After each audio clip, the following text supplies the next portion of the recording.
sholat. Jika tidak dapati, maka dengan kurma. Jika tidak didapati, maka dengan air, kemudian dia sholat.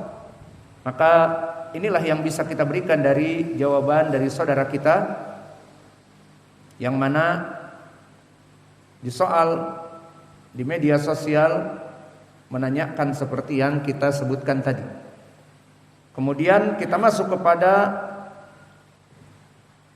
soal yang lain. Tolong sebutkan tentang keutamaan sahur. Maka keutamaan sahur barakallahu fikum mempunyai keutamaan yang besar. Pertama, keutamaan sahur penjeda antara ibadah kaum muslimin dengan ibadah orang-orang selain kaum muslimin. Maka telah kita bahas di pembahasan yang lalu bahwa perkara penjeda, pembeda ibadah di antara ibadah kaum muslimin dengan orang kafir musyrik itu adalah poin yang sangat dicari di dalam Islam ini. Maka serupa dalam beribadah seperti puasa, salat, namun tak sama. Seperti kita bahas di dalam permasalahan salat dengan sandal. Di antaranya kenapa sangat diperintahkan oleh Nabi? Karena untuk menyelisihi salat orang-orang kufar dengan kaum muslimin. Maka di dalam hadis disebutkan sallu fi ni'alikum khaliful yahud. Salatlah dengan sandal-sandal kalian menyelisihi Yahudi. Maknanya mereka salat dan kita pun salat, namun penjeda di antara kita dengan mereka itu yang dicari oleh Nabi. Mereka tidak pernah salat dengan sandal dan sepatu. Maknanya seperti kalian kebanyakan salat, sandalnya dilempar di depan pintu, kemudian salat tanpa sandal. Itulah orang-orang Yahud dan Nasara. Maka bertahun-tahun kalian melaksanakan salat seperti mereka. Maka di dalam Islam disebutkan khaliful Yahud, kata Nabi, selisihilah mereka, al-Yahud dan Nasara. Dan begitu pun di dalam permasalahan al-iftar, telah kami jelaskan hadis Sahal ibn Sa'ad bahwa sunnah dari iftar mempercepat dengan tenggelamnya matahari di ufuk barat. Adapun orang Yahud di riwayat Ibnu Khuzaimah, wa amal Yahud fa innahum yuftirun inda tulu'i an-nujum. Adapun orang-orang Yahudi maka mereka mengakhirkan berbuka biar nanti sampai kepada terbitnya bintang-bintang sekitar jam 7.30 ataupun waktu Isya. Maka ini adalah perbedaan yang ada yang wajib bagi kita untuk kita selisihi. Maka ketahuilah ya ibadah Allah, menyelisihi al-Yahud dan Nasara itu asal dari agama ini. Maka oleh sebab itu di dalam salat kita berdoa, ihdina as-sirat al-mustaqim, siratal ladzina an'amta alaihim ghairil maghdubi alaihim wala adallin. Maknanya, wahai Allah, berikanlah kami petunjuk. Petunjuk seperti yang Engkau berikan kepada kaum muslimin. Janganlah Engkau berikan kepada orang-orang al-maghdub alaihim, orang-orang Yahudi, dan orang-orang ad-dhalin, orang-orang Nasara. Maka di dalam ayat Al-Quran Al-Fatihah pun disebutkan agar kita menyelisihi orang-orang Yahud dan Nasara. Maka di saat kita meminta doa pun, berikanlah kami petunjuk dari petunjuk Nabi Muhammad, agama Islam. Jangan Engkau berikan kami petunjuk dari orang Yahud dan Nasara. Maka salat dengan tanpa menggunakan alas kaki adalah salatnya orang-orang Yahud dan Nasara. Maka jika kita menyelisihinya, itulah dari hakikat yang diinginkan di dalam agama ini. Lalu apa keutamaan? Yang pertama dari sahur, penjeda antara ibadah orang-orang kafir musyrik di dalam puasa mereka dengan kita.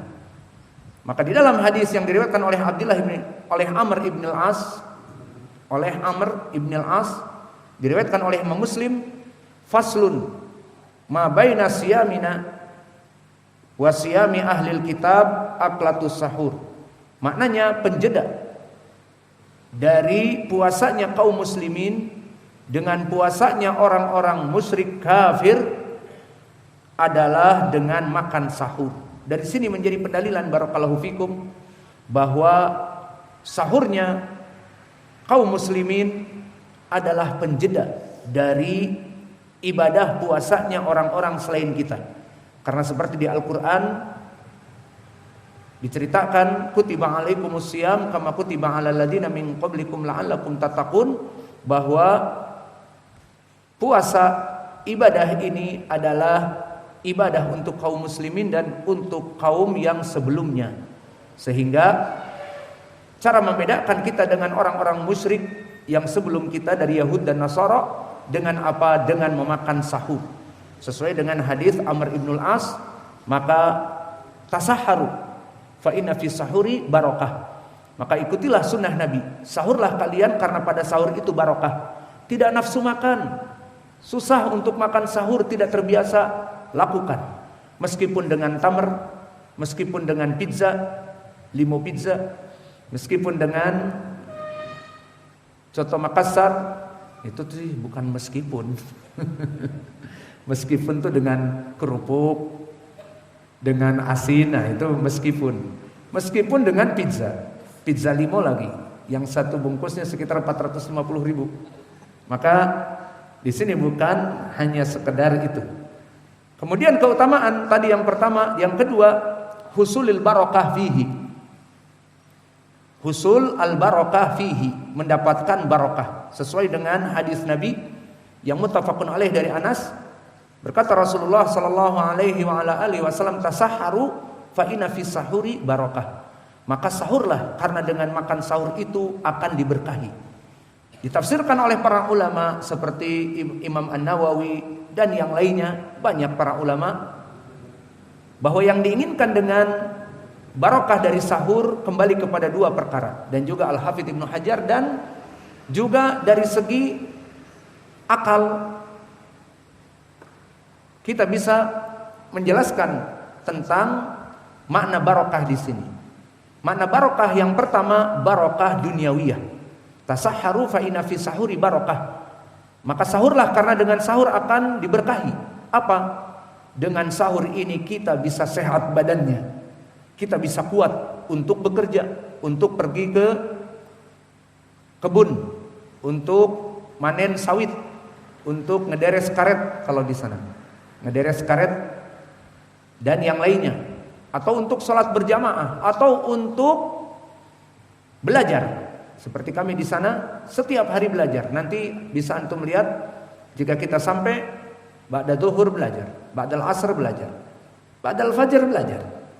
Jadi Ramadan itu jihad untuk memanfaatkan waktu, bukan untuk banyak tidur dan yang lainnya. Maka dengan kita melaksanakan sahur disebutkan fa inna fi sahuri barakah. Pertama, menguatkan badan kita untuk bekerja, menuntut ilmu, sholat berjamaah ke masjid dan sebagainya. Dan yang kedua disebutkan para ulama bahwa yang diinginkan barokah juga barokah dengan mengikuti sunnah. Dan ini adalah sebaik-baiknya barokah. Karena tadi kami sebutkan tasahharu fa inna fi sahuri barokah, sahurlah kalian karena pada sahur itu barokah. Mengikuti makan sahur sesuai ucapan Nabi itu adalah sunnah. Maka jika kita menghidupkan sunnah dengan makan sahur, berarti ini adalah masuk kepada barokah. Barokah ukhrawiyah, mendapatkan pahala yang besar, barokah mengikuti sunnah dan sebagainya. Maka ini yang kedua, kita mendapatkan barokah. Dan yang ketiga, husul ala waqti doa al-mustajab. Dengan kita sahur, secara otomatis direct kita akan masuk kepada waktu yang paling mulia. Kapan waktu yang paling mulia? Di saat Allah turun ke langit-langit dunia di sepertiga malam terakhir, dan ini adalah waktu mulia bagi kaum muslimin. Adapun kufar justru pada saat itu mereka baru mulai tidur. Adapun kaum muslimin pada saat itu justru sudah nyenyak tidur. Kita tidur di awal malam 11 jam 1 awal malam. Itu sih begadang namanya. Kita tidur di awal malam jam 10, setengah 10, 11. Kemudian kita bangun jam 3, setengah 4 misalnya. Maka itu waktu-waktu yang mustajab. Karena pada saat itu Allah turun ke langit dunia. Dan disebutkan di dalam hadis yang muttafaqun alaih dari Abi Hurairah, innallaha yanzilu fi kulli lailah ila sama'i dunya fi thuluts al-akhir minal lail faqala faman yastaghfiruli aghfirulah faman yatlubuni ajibulah. Maknanya berkata Rasulullah sallallahu alaihi wasallam, Allah itu pasti akan turun di sepertiga malam terakhir di setiap malam ke langit-langit dunia. Di sepertiga malam terakhir dihitung bahwa satu malam dibagi tiga. Sepertiga pertama, sepertiga kedua, sepertiga terakhir. Di sepertiga terakhir menjelang waktul fajr, maka Allah itu turun. Dan Allah mengatakan, barang siapa yang meminta ampun kepadaku, aku ampuni. Barang siapa yang meminta doa untuk keberkahan ilmunya, mendapatkan ilmu yang mulia, aku berikan. Meminta doa untuk diberikan oleh Allah rizki yang melimpah, maka berdoalah. Meminta doa untuk menikah, aduh sudah bosan. Sudah cukup. Doa ini mungkin sudah menjadi doa yang punah bagi saya pribadi, karena tidak boleh menambah lagi. Maka doa ini mungkin mulai dari doa-doa yang dijauhkan. Maka berdoalah pada saat itu, Allah pasti akan mengijabahinya. Maka oleh sebab itu dari keutamaan yang ketiga dari makan sahur secara direct, otomatis orang yang makan sahur doanya mustajab, doanya diijabahi. Maka sambil menunggu sahur, istrinya masih mengoseng-oseng di dapur, kita sudah selesai tarawih dan bangun dan sebagainya, maka kita menunggu di meja makan, kita berdoa. Kemudian datang istrinya memberikan makanan, kita makan, kemudian masih ada waktu, terus kita berdoa. Maka berdoa, beristighfar dan yang lainnya, maka ini adalah keutamaan dari orang-orang yang melaksanakan sahur. Dia secara direct doanya diijabahi. Jadi ini keutamaan yang ketiga. Doanya diijabahi, jika dia minta ampun diampuni, jika dia minta rizki diberikan rizki. Bagi para jomblo forever, jika minta nikah maka dinikahkan. Maka apalagi ini keutamaan dari melaksanakan sahur. Dan faidah yang keempat, mendapatkan as-salawat, husul as-salah bihi, mendapatkan salawat dari para malaikat. Seperti hadis yang datang dari dua sahabat, yang keduanya tak lekang dari kedhaifan namun bisa naik kepada derajat hasan li ghairi.